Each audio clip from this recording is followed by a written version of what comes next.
You're going to explain to us how we're going to go from the switchboard operator to Zoom, essentially. Yes, and we're seeing this working already. So it's a combination of, as you always hear, people, process, and some technology. I'm going to start with the people side.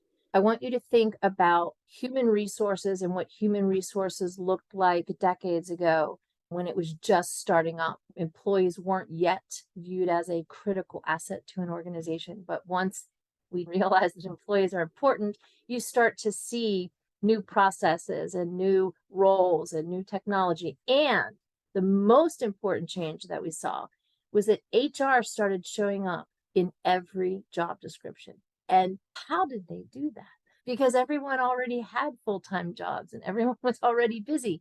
But experience has shown us that when an asset becomes that strategic, it starts showing up in every job description, and every person plays a small role in the management of that asset to make sure that it is of high quality and that it is being used efficiently and appropriately.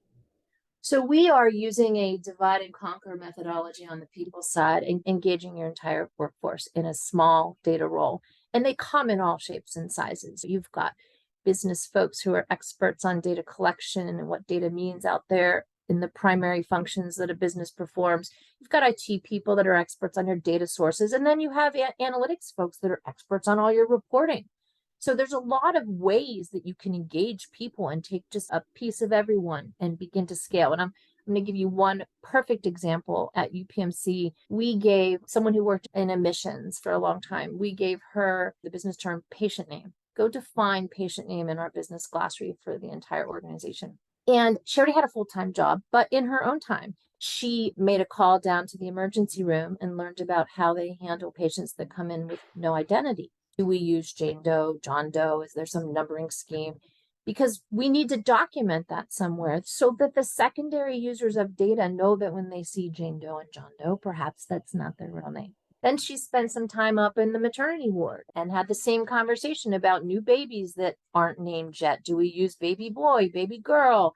And then she talked to IT about all the testing we do in production systems with fake people. What do we call them? Is it Mickey Mouse? Is it Michael Jackson? So long story short, she gathered all of this knowledge in her own time, put it in the business glossary, and now everyone in the organization is benefiting from her knowledge. So instead of us all starting over every time with patient name, we put one person, we put it in her job description. You're going to own patient name and you're going to keep documentation on how it's used across the organization. She grew, she gained data skills. We all benefited from what she learned.